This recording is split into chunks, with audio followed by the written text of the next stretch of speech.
Hoje a gente vai mergulhar em Gênesis 35. E olha, este não é um capítulo qualquer, viu? É um ponto de virada, um momento crucial. É exatamente aqui que uma família, que a gente sabe que era bem complicada e cheia de conflitos, começa a se transformar, quase que sem a gente perceber, na base de uma nação inteira. É como uma ponte, sabe? Ligando um passado caótico a um futuro grandioso. Então, a pergunta que vai guiar a nossa conversa é justamente essa.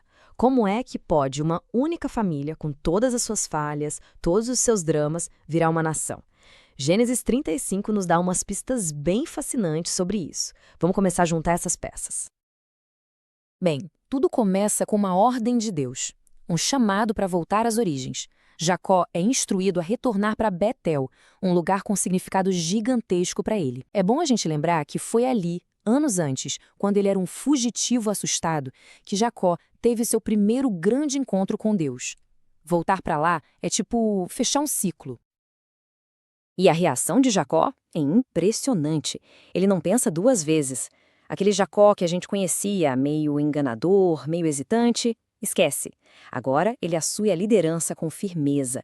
Ele prepara a família toda para essa jornada sagrada, deixando bem claro que não se trata de uma simples mudança de casa, mas de uma transformação espiritual profunda. E essa preparação tem todo um ritual, sabe? São 3 passos bem definidos. Primeiro, se livrar dos ídolos de outros povos.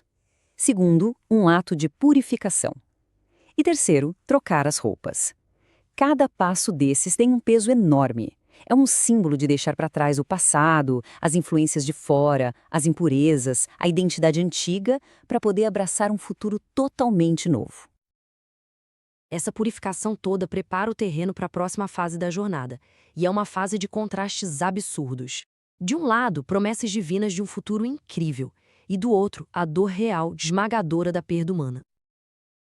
Eles finalmente chegam a Betel, que significa literalmente casa de Deus. E esse não é um ponto qualquer no mapa, é o epicentro da jornada de fé de Jacó. Foi ali que, fugindo do irmão Esaú, ele fez um voto a Deus.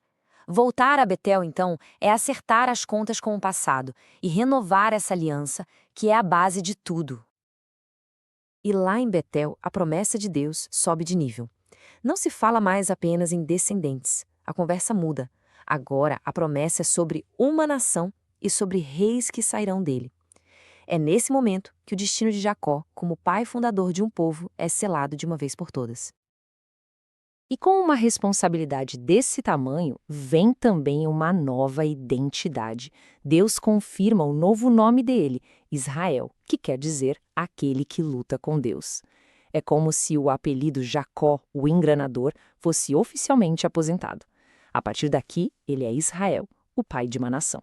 A transformação está completa. Mas, bem no auge dessa bênção toda, a realidade humana dá um golpe trágico. Raquel, a esposa que Jacó mais amava, morre ao dar à luz seu segundo filho.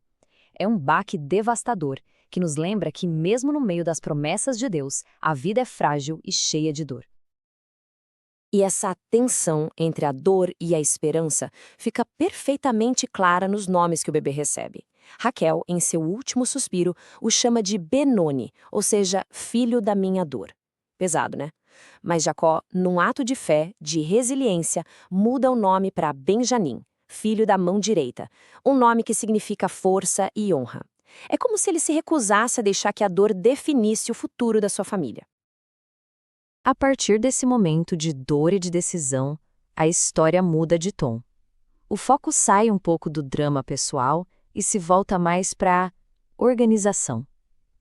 É quase como se, depois de tanta perda e incerteza, surgisse uma necessidade de formalizar a estrutura daquela família, que está prestes a se tornar a fundação da nação de Israel.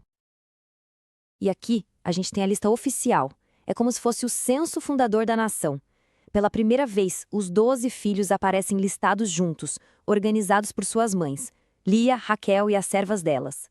Mas isso é muito mais que uma árvore genealógica, viu? É o organograma do futuro de Israel. Cada nome ali vai se tornar uma tribo, uma identidade, e como a história vai mostrar, palco de muitos conflitos e alianças. A estrutura da nação está sendo definida, aqui e agora. Só que, logo depois dessa lista toda arrumadinha, a narrativa nos dá um choque de realidade. aparece uma rachadura bem na fundação. Rúben, o filho mais velho, o herdeiro, comete um ato terrível com Bila. E isso não está na história por acaso. É para nos mostrar desde o início que essa nação não será construída por pessoas perfeitas, mas sim por seres humanos cheios de falhas e conflitos. Com a estrutura das tribos estabelecida, ainda que de forma meio frágil, o capítulo vai se encaminhando para o fim. E o foco agora é um momento bem solene, a passagem da tocha, sabe, de uma geração de patriarcas para a próxima. Depois de décadas no exílio, depois de tantas lutas, de perdas incontáveis, Jacó finalmente chega em casa. Ele reencontra seu pai, Isaac, já bem velhinho.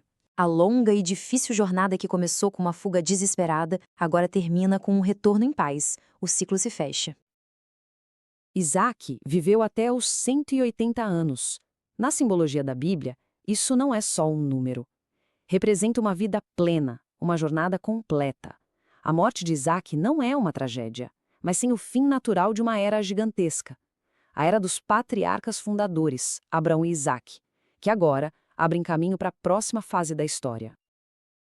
Então, a gente chega numa cena que é o clímax da reconciliação da família. Isaac é enterrado pelos seus 2 filhos, Esaú e Jacó, juntos.